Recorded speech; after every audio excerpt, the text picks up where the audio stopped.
ভাৰতৰত্ন গোপীনাথ বৰদলৈ শিক্ষক গ্ৰন্থ উন্মোচন।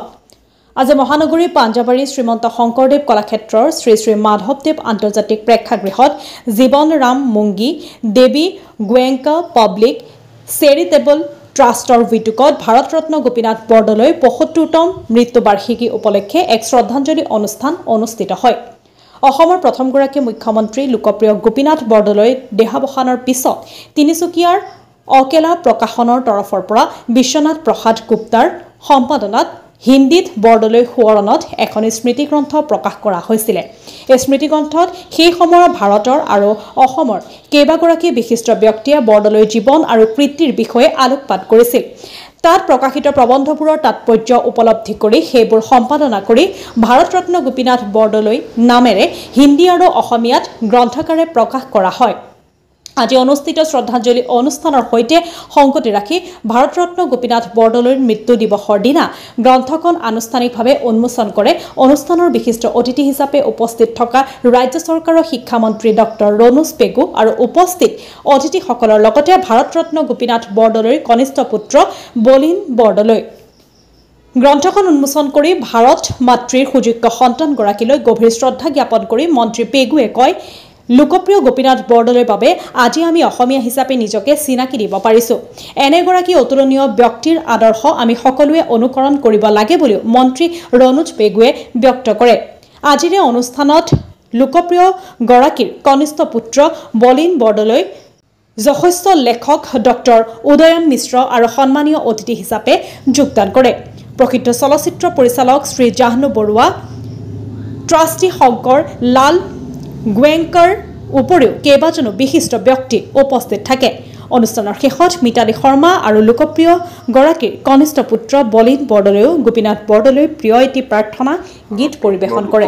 গোপীনাথ বৰদলৈৰ তেখেতৰ ৭৫ সংখ্যক মৃত্যু বাৰ্ষিকী আৰু আজি মৃত্যু বাৰ্ষিকীত তেখেতৰ কৰ্মৰাজিৰ ওপৰত লিখিত এখন পোহৰলৈ নহা বহুত পুৰণা কিতাপ, তাক নৰূপ সজাই আজি হিন্দী আৰু অসমীয়া ভাষাত প্ৰচাৰ কৰা হয়।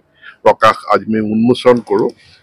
তেখেতৰ মৃত্যুৰ পাছত 1952 চনত তিনিচুকীয়াৰ এজন সাংবাদিক, যি হিন্দী ভাষাত সাংবাদিকতা কৰিছিল, বিশ্বনাথ প্ৰসাদ গুপ্তা, তেখেতে গোটেই ভাৰত ভ্ৰমণ কৰি ভাৰতৰ বিভিন্ন বিশিষ্ট ব্যক্তি, তেওঁলোকৰ লিখনি, তেওঁলোকৰ অনুভৱ, সেইখিনি তেওঁ সংগ্ৰহ কৰিছিল আৰু সংগ্ৰহ কৰি য'ত সেই সময়ৰ বহুত যিসকল স্বাধীনতা সংগ্ৰামী আছিল, চৰ্দাৰ বল্লভ পন্তৰ পৰা আৰম্ভ কৰি পেলাই আমাৰ অসমৰ ৰাজ্যপাল দৌলত ৰাম শ্ৰীপ্ৰকাশ ইত্যাদিৰ লিখনিৰে সমৃদ্ধ এখন স্মৰণিকা প্ৰকাশ কৰিছিল।